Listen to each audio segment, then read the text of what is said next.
Hi, everybody. Welcome back to the Latched podcast. Such an exciting, wonderful guest we have today. Lindy's here with me, and we are going to be talking to Pam Beron, who is the founder of the Highest Potential Pathways, which she basically offers her services as a disability life coach to families that are navigating raising a child with disabilities. You're listening to Latched Mama Podcast. I'm your host, Melissa Wirt, busy mom of 6 and owner of LatchedMama.com. Join us each week as we talk about pregnancy, breastfeeding, postpartum, and all things motherhood.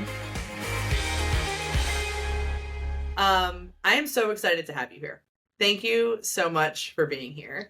Do you want to tell everybody a little bit about yourself and what you do? Sure. Yeah. So thank you for the intro. It's good to be here too. My background is in special education. So I was a special education teacher for 14 years. And through my own experience becoming a mother a little bit later in life, and each of them I have 2 boys, each of them have different medical needs.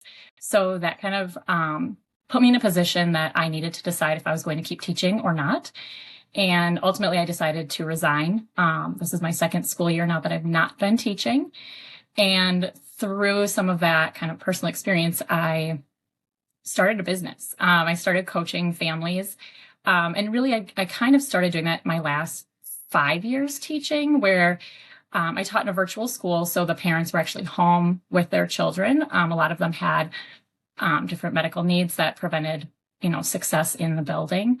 So a lot of what I was doing was coaching parents kind of informally. And then when I stepped away to take care of my own children, my own family, and was put in a position of feeling kind of lonely and not knowing what I was into and not having a community, it just gave me that perspective of how much support a parent really needs and doesn't necessarily have. So that's where the coaching came in. And as of next week, I will officially have a certification in special needs life quality coaching. So I'm coming down the final stretch of that program. I think it's so important. I think so many of us, special needs children or not, feel so disconnected and don't know where to find our way in terms of resources. So I love the fact that professions like yours exist.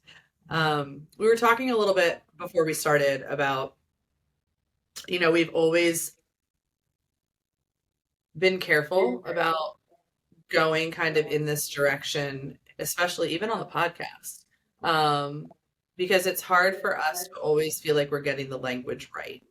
And that's where I really want to focus today. I mean, I feel like you could be on the podcast 7 times and we would never, 10 times, never really learn all we can that you have to share with us, important stuff. But recently we had a social media post on World Autism Day, and we used the term, the autistic person. I believe we used a person with No, we started with a person with autism, and then it eventually got changed to an autistic person. And it wasn't very well received by social media. And it was very hard for us to understand. So we wanted to talk to you a little bit about why language is important, and some of the different things that we can do to be aware of how when we do try to reach out to have these conversations, especially with other moms, we are using the right language. Can you help us out a little bit there? I know that's it's a very loaded question. It's a tall order, but I think I can help at least a little bit. And kind of historically, I think, at least for me, it's always helpful to kind of put things in a scope and a perspective. And historically, the beginning of even like seeing more people in our community with disabilities or with special needs didn't really even start until like the 1960s. So with that perspective, like our country is still very young in terms of like understanding people who are different than those of us that are typical. And language is important, and language, right? Like it's our identity. It explains who we are. And I think that's where it gets really tricky, especially when you have a larger platform, you have a lot of people, because everybody experiences identity personally, because it's your identity and it is personal. but it also then makes it impossible to say the right thing, because even like your example with autism, um, that it varies on who you talk to. Some people are very comfortable with, person first language, where other people are really want identity first. So kind of what that means is person first language is when you say like person with a disability or person with special needs. An example would be like, Sarah has autism versus Sarah is autistic.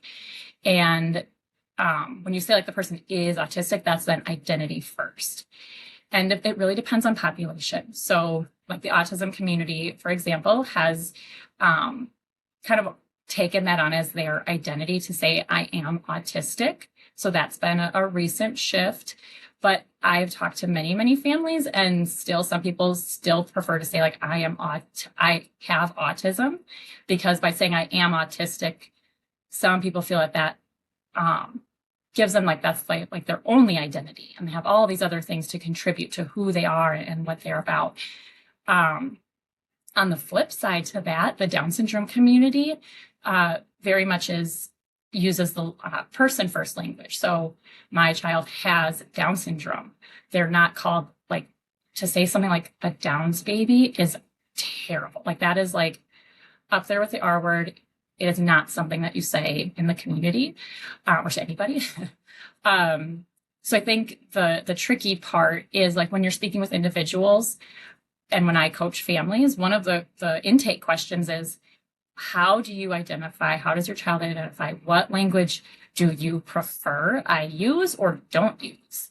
And honestly, every form that comes in is different. And I just shift how I speak because I'm then talking to the individual. So I think that makes it hard then when you're trying to speak to the masses. And I'll even say, like, I went through this myself when starting my business, because special needs and disability, again, can be like two very like polarizing terms. And as a special education teacher and my formal education, everything was special needs, special needs, special needs. And then as I was determining like, what should I use, right? Because you don't want to use all the words because that confuses people. But I did a lot more personal work on the word disability and kind of how I felt about that word. And there's been kind of like a take back of that word in terms of disability is not a bad word. And at the same time, you will talk to families that really strongly prefer special needs. So, the short answer is you're never going to get it right. And I guess where I would encourage people listening is to just assume positive intent. I think that's where we can get caught up is, you could take it as like, a learning opportunity and kindly DM somebody and say, hey, I would prefer this language, but then you're going to get another DM if you change the language that'll say something else. So I think most people that are trying to post about this are trying to bring awareness, acceptance, love, belonging, and that's where it's coming from. And if we use the wrong terms, it really makes it hard to come together as a community and as a group of people that really truly do care and want to make everybody feel included.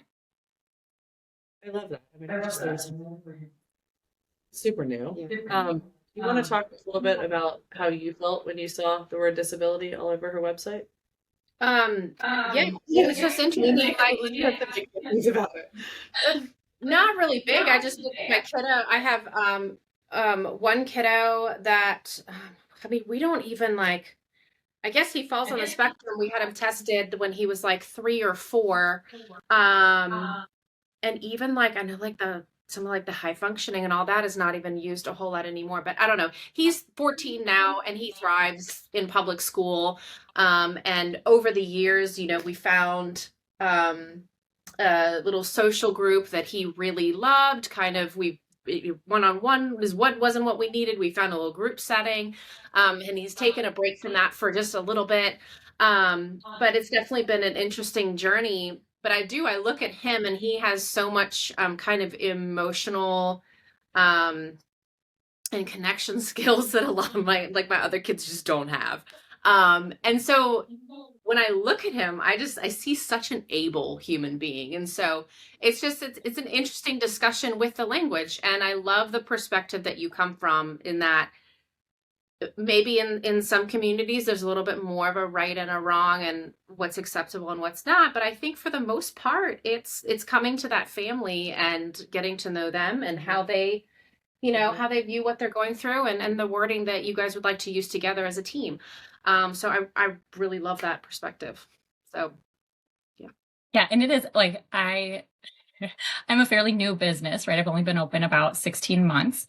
And the amount of time it took me to launch simply because of the word special needs versus disability, like months went by that I was like, I can't make a website because, and what I had to come to terms with is that if somebody sees it on my website and it turns them away, then that's okay. And I hope that then they find somebody else, that aligns better with them. But yeah, it can get really muddy if I do slash, this word, to try to include everyone. It's just really, really tough. So yeah, I understand. and I went through it. And I mean, really the first thing that maybe not the first thing, but like right there at the bottom, and you were like, we're open, we're doing this together. Find out what, words, clients would like to use, and we work together, and I think that's really all anybody needs to read. It's just so from like an outside perspective, like the idea that I would ever, like, I could never put disability in the same sentence as any of the things that we've probably ever talked about. We've tried to bring awareness to, as Latched Mama. And I think what's so hard about this, and it's such this huge, bigger conversation, is that we want to talk about it and we want to be there as parents of children who maybe don't have a disability. I will never fully understand those that are walking a different path than me, but I want to be there for them. And in some ways, some of the only ways we can be there for each other in 2024 is on the internet or in different ways. And we want to show up as a brand and as this massive online community, but it's so hard. So maybe, it does come with a disclaimer, just like you have on your website, where it's like, we chose these words and we realize that not all families, use these words. We are more than welcome to have a conversation using any language, because I can't even imagine, motherhood is so isolating in general. I can't even imagine what it is like for people who are walking a different road than me, And we will often put out content, and it's really difficult. And sometimes we're like, should we put this out? But then I think of those comments we get every now and then. They're like, oh my gosh, like, this is what I'm going through, and I don't feel as alone. And so really, I think it's not being afraid to start these conversations, whether you're not sure, you did it, you started your website and you did it, and you had to kind of choose wording that you wanted to go with. But I think you have to kind of hop in there and hopefully start the conversation, and open it up, because I think we're going to find mamas that feel so alone in whatever they're going through with their child. You don't know who to go through. Do I call the pediatrician? Do I do this? They don't know where to go. So I love connecting with wonderful humans like you who have these services and can really help and guide us, because it's lonely and isolating. Yeah. Can you tell us some ways that maybe parents who aren't going through raising a child with special needs or disabilities can support those that are? Are there ways that you've seen beautiful things happen in the past? Yeah. I mean, I think it starts with all of us personally, right? We all have biases. We all have thoughts, ideas, like experiences with what it means to have a disability or a label of any kind, really. A medical complexity, a medical diagnosis. And when, like, some families are receiving this information before their child's born, right? Like, they are at the 20-week ultrasound and they're told, your baby has these markers for whatever it may be. And it can kind of throw parents into a tailspin. And at least in Wisconsin, for us. So my own personal experience at our 20-week anatomy scan, we were told there was like a host of different things going on with our child that were atypical. It was never like a diagnosis, but it was like, well, we don't see this thing. That can be indication of that thing. And because of when like the timelines were for options to not have the child, to abort the child, were like at 21 weeks or something. So there was like this very small window to make a decision. And for us, I'm like, well, we don't even know anything. You're not even telling me that there is anything here. But to think of another parent getting some kind of diagnosis, chances are they're going to call, maybe their parents, maybe their best friend. And it can be just really hard because they don't know what they need. They don't know anything about it. So as the friend, or as the person not going through the experience themselves, but wanting to show up, it can look like, I don't know what to say right now. You could say that, right? Like, I don't know what to say right now. That sounds really, really hard. Can you share with me some things and I'll do some research? I think oftentimes the more you can like experience it secondhand, kind of like find accounts, find articles, do the research, try to understand what this all might look like.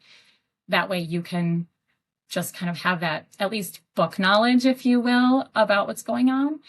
And then just continuing to show up, even like on those dark days of just sending a text and saying, hey, I'm thinking of you.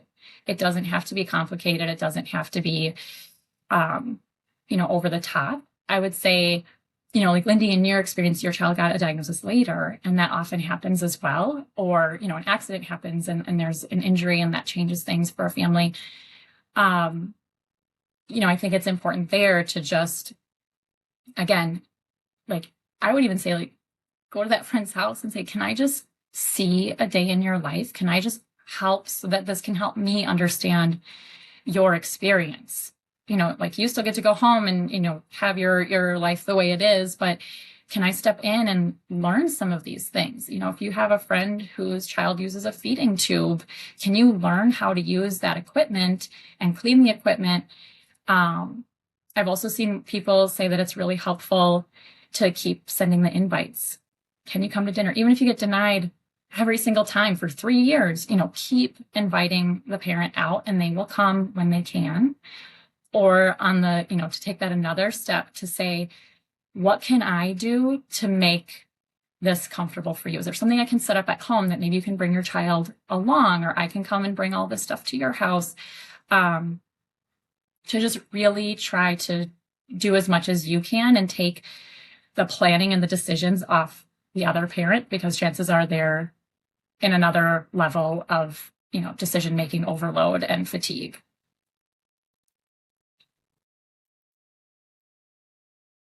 I was going to ask, and I was going through your website, kind of like free, 20-minute consult, not really sure what to expect. What can someone reaching out to you kind of expect in that conversation? Yeah, that conversation pretty much is me like, tell me about your child, what's going on with them, and then what's going on with you. Because I coach the parent. There are coaches out there that work with the individual with the disability or with the special need or the label. I specifically work with the parent. And that is so, depending on what they need, then I can say, yes, that's something that I do and here's how I do it, or that's outside my scope. So for example, I had a family reach out and they were having some really big difficulties with feeding and like their child's food choices. That child had autism, and the parents they wanted to like expand the child's palate to make sure that they were getting all their nutrients. And that's not something I know anything about. I don't have a background in nutrition. So when I can, I then try to refer them out to somebody else, because if a parent's already gone to the point of like setting this up with me and putting it on their calendar and meeting with me, I don't want to just leave them hanging. So I try to have a nice list of other people that I can refer them to. On the other side, then I kind of go into like some of the things that we're talking about or what I could help with. So then we kind of set like preliminary goals. And then together we decide on how many sessions would you like? I think currently on my website, I have it packaged like one session, which is like a deep dive into one thing. And then I do like 4 and 6 session packages. And I'll probably be changing that in the coming months, just with my certification coming and just some of the things I've learned that way. But then I'm a provider through our county's Children's Long-Term Support Program, which is a Medicaid program. So families in my county that qualify can get my services paid for through the waiver. But we still have that 20-minute consult because I will not take any parent's money any way, shape, or form unless I know that we both understand what the process is like and that we both agree. And coaching is different than like a therapy or something else in that the client, the participant is really in the driver's seat. So as the coach, I never quite know where the conversation is going to take us. I have different questions and we have our set goals that we'll be working on. But I might be in a conversation with a parent and all of a sudden, one question leads to the parent telling me something that maybe they didn't even expect to tell me. And then we work on that and we coach on that and we go from there. So it's a very kind of open-ended conversation, but then it is goals oriented. Like the goal is that you're not working with me forever. I kind of help you get over this, barricade that you're up against. You feel better. What has been happening now is that I've had some repeat clients. So we work on one set of things and they kind of take a break and, a year later, 9 months later, they come back and they're like, okay, now we have this new thing, right? Because as your child grows and develops, different things keep coming up.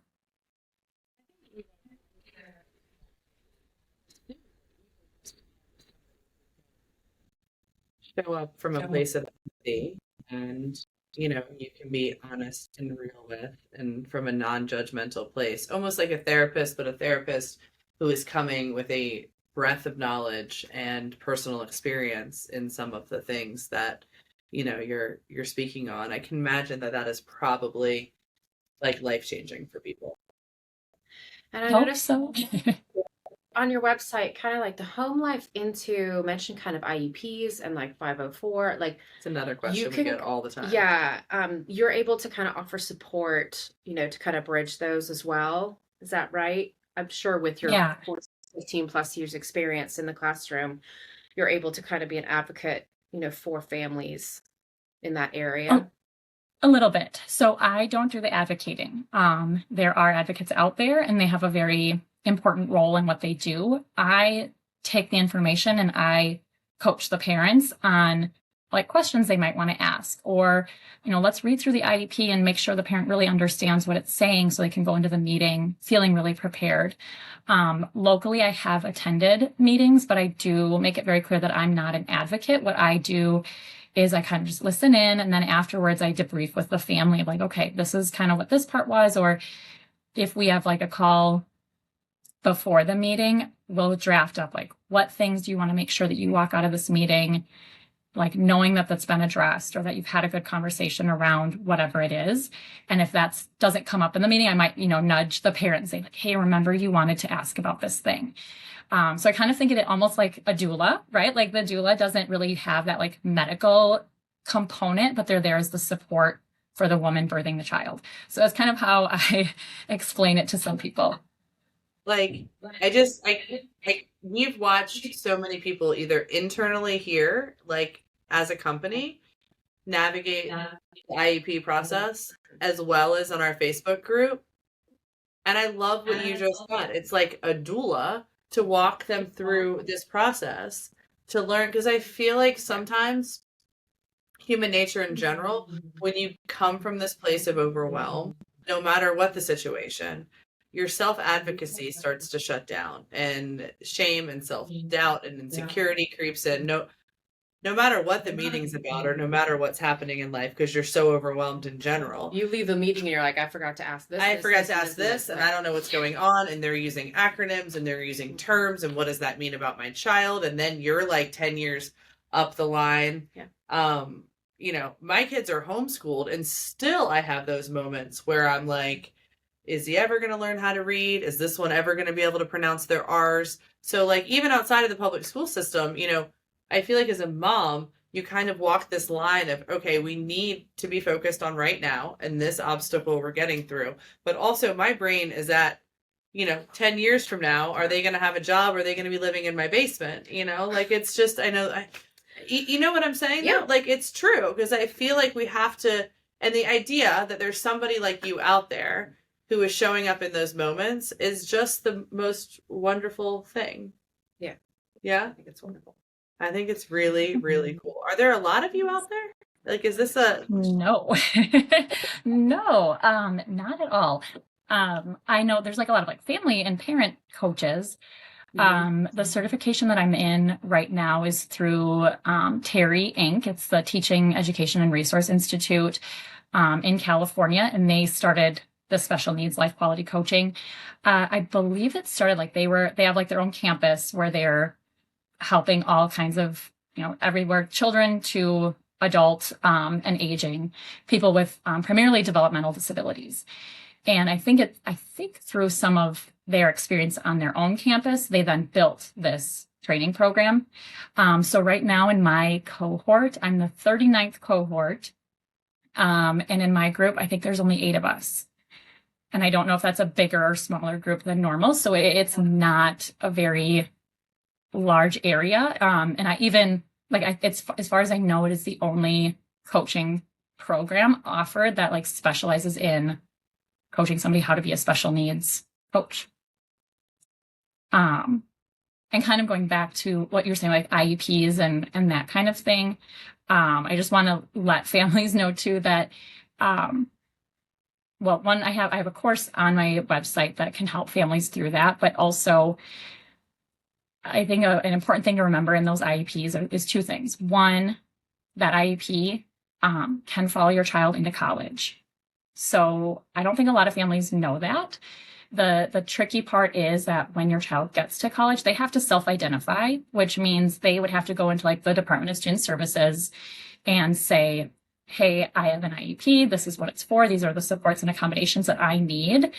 And then they can get them. So just like they would have in like K-12 public education, they could get those services in college. Public and is that like required in public space? Yeah. It's just like, and you can self-identify at any university. But yeah, in public, I guess I'll have to go back and check about private universities, but for sure public universities like have to honor the IEP. But again, it comes down like you as the parent can't walk in, when you move your kid in, they have to like take that initiative. And, but then, yeah, they have legal protections to make sure that those services are in place. That's amazing. Little tidbit of knowledge. Oh, Yeah. I had a second. Yeah. Oh, I'm so sorry. Do you want to keep going on She that? has a second thing too, right? Yeah, well, I guess the second thing is then, that's why I don't do the advocacy work, because the parent is going to be taking their child through this journey. The hope is that by the time they're like 13, 14, something called transition plans are added into the IEP. And that's really to like start thinking about what happens after graduation. And at that point, I think it's really important, if you haven't already talked to your child about their disability or their diagnosis or their special needs, that they know, so that they can start showing up to these meetings saying, these things work for me, these things don't, this is what I think I need, and that they are speaking their own voice, because they are going to be an adult. And regardless of what that label is for them, they're going to be an adult, and they have every right to make decisions, and as many decisions as they choose to. Yeah. That's my exact question, is how does that process of starting to talk with your child about what's going on and, if they have a diagnosis, what that looks like. Tell us more about, those conversations, when they start and how they go. Yeah, I mean, there's no perfect time. I would say, if your child is quite young and they have, different therapy appointments, maybe they're going to OT and PT and physical therapy, or I said PT, occupational therapy, all the therapies, it can start very, very young, 3, 4 years old. Hey, we're going to go like learn how to make your muscles really strong, or we're going to go help you eat different foods, and you want to speak to their level. But kind of just explain like these things are helping you do X, Y, and Z. I really, I leave it up to the parents to have those discussions and to like find the right time, quote unquote, of like to give them the label.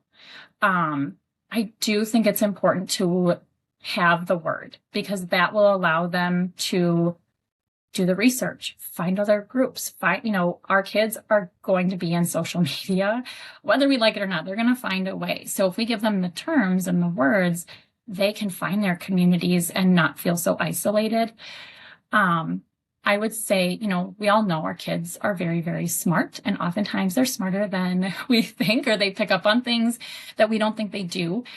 And one of the hardest things for me, so I taught middle school, all 14 years, I taught anywhere from, 12 to 14-year-olds, was when a family didn't tell their child, and then the child is coming to me and saying, Mrs. Beron, why do I have to go to reading class with you? Why can't I stay with my peers? Because it puts me like, I need to keep my relationship with the child, and I don't want to step on a parent's toes, right? Because that's their family and their, whatever they're comfortable with. I would say if you're hesitant about the conversation, chances are there's some like internal work that needs to be done on the parent's part in terms of what that label means, and not necessarily about what it means about your particular child, because you're going to see all the beautiful, wonderful, non quote unquote disabled parts of them. And instead, lost my train of thought a little bit there. Just that, by giving them the word, I guess is what I'm trying to say, is that then they can find their communities and their support. And then the teacher's not kind of put in the middle of having to explain like, oh, well, it's because you have an IEP. Well, what's an IEP? And, I help everybody, and you just need a little boost with reading. It makes it hard. And I think often enough, it can be hard for teacher, parent, student to stay on the same page and to really have a good relationship. And you never want to be the person to like take a parenting moment out of something for a parent by you having to disclose that. Yeah, all the time is that in a perfect world, we'd all be doing work on ourselves while we're raising these little humans. And generationally, we're just going to start doing better and better and better. But it's really difficult, like I said before, my kids are homeschooled, so there's a little bit less, true diagnoses that necessarily have to be made because we can circumvent it a little bit by being at home. But my son, who's 12, has been in reading lessons with a teacher whose focus is on dyslexia since he was 7 or 8, and he'll be in them probably for the foreseeable future. And then I have one who's 10 who's in speech therapy, still can't get his R's under control, and he'll be there for who knows how long as well. But it's very interesting because it does come up sometimes, and they do want to know, like like Nathan wants to know why he has to do reading classes over the summer and what's wrong with him and da da da da da. And it's so nice to be able to come to it from a place of just like complete imperfection and being like, well, I go to therapy, and your dad, whatever Eric's working on whatever given day, your dad takes classes for this, and he's working on this part of ourselves, and this continually working on ourselves process is so great. I feel like to just normalize as a family. Yeah, 100%. And I love what you said too. It's just a constant state of learning, learning new things and adapting, to different ways. And so, yeah, those are the conversations we've had at home as well. And I talked to my son a lot about how much he has taught me, versus us learning and like helping him. It's just brought a big awareness to our family as far as social and emotional connection and all of that. Those little people. And our children, go ahead. No, you're just saying those little people. I was just going to say, our kids are really great at asking the questions and getting the answers that they are looking for. So I think that's part of the conversation too, is give them little bits here and there. You don't have to have like a big family meeting, like, hey, let's talk all about, why you have an IEP today. But by sprinkling it in of like, this is why you need a little more support here. This is why we go there. And then they can ask questions. They might not ask any, or they might ask you questions 3 days later. But I think our kids are really good barometers in that as long as you can answer their questions, or if you can't, say, I'm not really sure. Let's ask about that. Like, why do I have to keep going to, whatever therapy? They might ask that question. If you don't know the answer, you could say like, well, let's ask our therapist the next time we're there, like, what are our specific goals, or, what are we working toward, and letting them lead that conversation a little bit more too. I also always say all the time too about when you reach the stage of parenthood where you realize that there are these incredible human beings in life that will care about your child's success, and they are specialized in things that we never could be truly. We're specialized in loving our kids and seeing our children, but we're not specialized in speaking, or you know what I'm saying? Like, I'm not a speech pathologist, but when you hit that moment in motherhood where you're like, oh my gosh, I'm not alone, and if my child is not perfect, and my child does have needs that are special and are different than other people's needs, but holy moly, there are people like you or Miss Marie, Miss Sweet Marie, that my child goes to for speech and Lindy's goes to for social group, that literally just bless your lives with this beautiful, loving care for your children. And that in itself is teaching kids so much as well. Just the idea that there's people who will care and love them and be there for them. I'm sure just like you were in the classroom for so long. Well, and yeah, and I think, I think when we talk about like disability or special needs, there's this big focus on like independence, like the child doing everything independently. And that's a part of it. But I think it's just as valuable that we teach our child to be interdependent. Like, how many of us as new moms felt like we didn't have a village or a community? I mean, for me personally, my first child was born on March 8th, 2020, and everything shut down on March 13th. So forget whatever thoughts I had about any kind of community for that. So I tend to look at it as, and like I mentioned earlier, both my sons have like very different medical needs, and that can be hard. But I also look at it, like you were saying, Melissa, of look at all these people that care for our child, and they're here for us. And in the coaching, and like coaching with what I do, we call them circles of support. So it's like, these are all the people that support us as a family and you as an individual. And how awesome is it that you have all these, doctors and therapists and people whose, life work and their investment is in helping you do whatever it is that you want to do. It's really cool and really amazing. And when you can get everybody kind of working toward that and your child at the center of it all, it can be really, really empowering and powerful. Hopefully it's a lesson they carry with them. It's just, I don't know, it's such a beautiful thing. But I think it's interesting, and I'm sure you'll see this in your coaching, or you do see this in your coaching, that there's that hump where we have to learn that our kids are imperfect, and we have to, and for me, it was not the level of grief that I'm sure that people at a 20-week ultrasound who learn their child, has something either not compatible with life or whatever. So I don't want to compare my tiny little mountains that I climb with my children to some of the larger ones, but I think that there's a certain level of grief and learning that we all have as mothers when we learn that our children are not perfect. They're going to struggle, and I think that learning then the next step after that is learning that there are so many people in our world that are there to help us and build that village around us and our children. And I think circling back to the beginning, I just want to make sure that if I am showing up for somebody and I am attempting to be their village, that I am using the right words and I'm showing up in the right way. So I think that this has been hugely educational for both of us.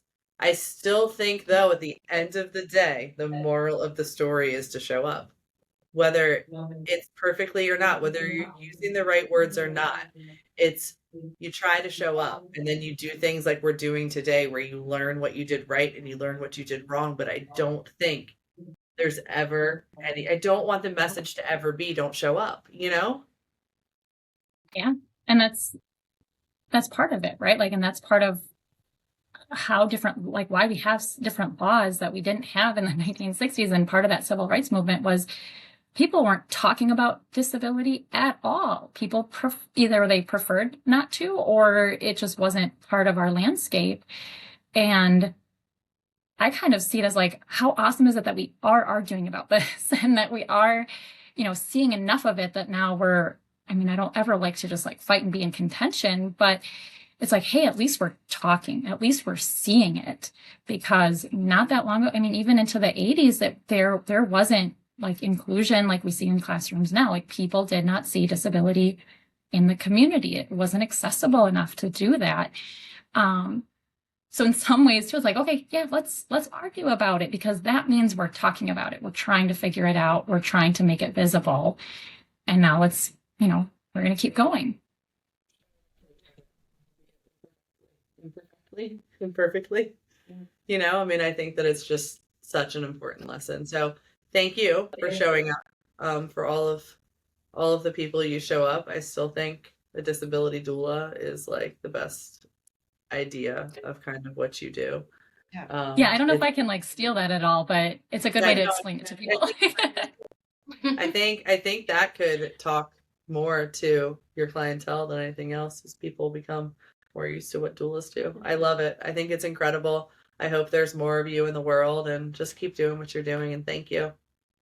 Thank you both for having me and having this really good, but can be hard discussions. I'm glad we could open some different conversations. Thank you so much. So much.